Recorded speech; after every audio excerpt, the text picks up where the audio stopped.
The Dating Show, brought to you by olderdatingonline.com. That is an absolutely beautiful dress, and it's a lovely colour. Just what is it? Somebody said raspberry out in the office. I would say fuchsia. Fuchsia pink, the colour of this season. It is, because I was watching a bit of Royal Ascot, and a lot of the ladies were wearing this fuchsia pink, and apparently it's the sort of in colour for the moment. I love this colour, and I do think it's really nice, but there seems to be a big debate on the colour of it. Yeah. And I wish people could see it so they could text us the colour. So what would you... I would say fuchsia pink. Fuchsia pink. I don't think I've ever worn raspberry. not that I won't, but... Okay, all right. So today we're talking about texting, because it's a whole new... what are you doing? There you go. You've just had another one come in. The text tone, what everyone waits for after a date. And it worries me. Not another one. Yeah. No, stop it. Turn it off. The problem is that in these days, I never thought I'd be like this, but I'm constantly looking at my phone. don't say anything, Leigh-Ann. Don't please. Anyway, we won't go there. But I'm constantly looking at my phone, and this whole text sort of language is worrying me, because I don't think I'm very good at it. And particularly if you're dating, before a date you might text somebody, after a date you might text somebody. Come on, help me out here. What should men do? Well, I think texting is the weirdest thing ever, because you can really read between the lines of a text message. It's never really clear, is it, when you text somebody? And that's what I struggle with. Yeah, and you can take it a number of different ways. And it seems to be the strange thing that there's lots of policies on texting. So when you meet someone after a first date, if you've met them online and then you meet them, do you say, oh, thank you so much for the date with a kiss? Or do you have to put a question in it so you can get a response? And it's all these kind of things. And it really stresses me out, because also when you just met someone, are you playing a game on texting? Do you have to give it a couple of hours so you don't seem too keen? Or an hour so you seem keen but not too keen? Or a day because you're playing a game? There's so much. Do you send one of those smiley little face things? Emojis. A thumbs up? Yeah. What do you do? I mean, I think, from my point of view, you've got to be polite. Not like the text messages I got the other night. You've got to be polite. You've got to treat it... What was your text message, by the way? I can't repeat it on air. Oh dear. No, but you've got to be polite. And I've been accused of being too brief with my text messages. Too sort of to the point, sort of, hi Leigh-Ann, thanks, yeah, great, whatever.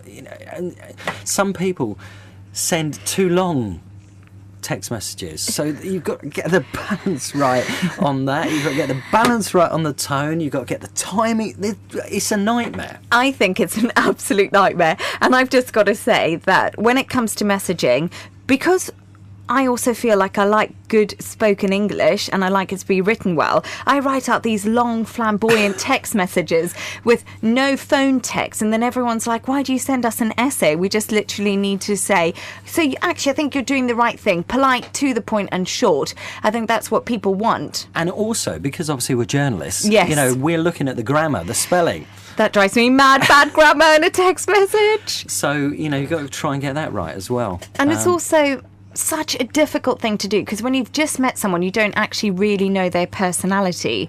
So you, like I said before, you're sort of reading into everything, aren't you? You're trying to find, what you can. But I think, be honest in your text message, sort of lay the law down. Don't play too many games, because I must admit, I've been on dates with loads of guys. I've even been seeing guys. They've waited 2 days to text me and I've ghosted them. I've never got back to them. You've what them? Ghosted them. Is that just blanking them? Blanking.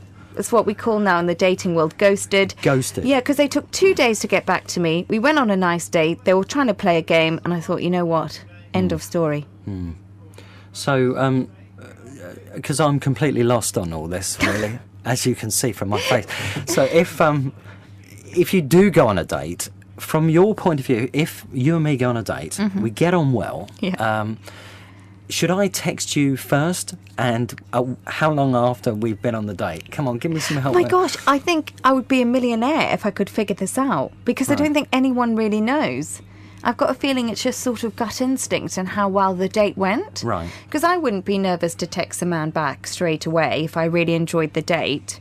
And I think a man should do the same. It should be a mutual kind of feeling. You should just go with what you're feeling. So maybe we're overanalyzing this and thinking about it too much. We're looking into it way too much. And let's just relax about this whole texting and modern technology type stuff. Do you put 2 kisses on the text, or 1 or none when you just meet someone? Because does a kiss signify that you're looking for something?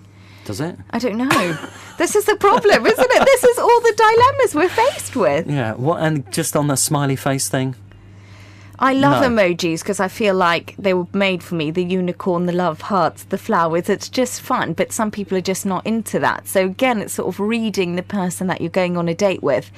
It's such a difficult world, this texting world, because you can't actually, when you talk on the phone, you can hear their voice, you can hear the way they sound and their kind of impression. You can't see them, but you can get a feel for the person. Over text, it's quite cold. Yeah, and just finally, do you get that sort of situation where you are looking at, like I am, looking at your phone all the time thinking, "Ooh, still no message"? Stop sexting them. Thanks, Leigh-Ann. Thanks. I'm just going to go and lie down now. Thanks.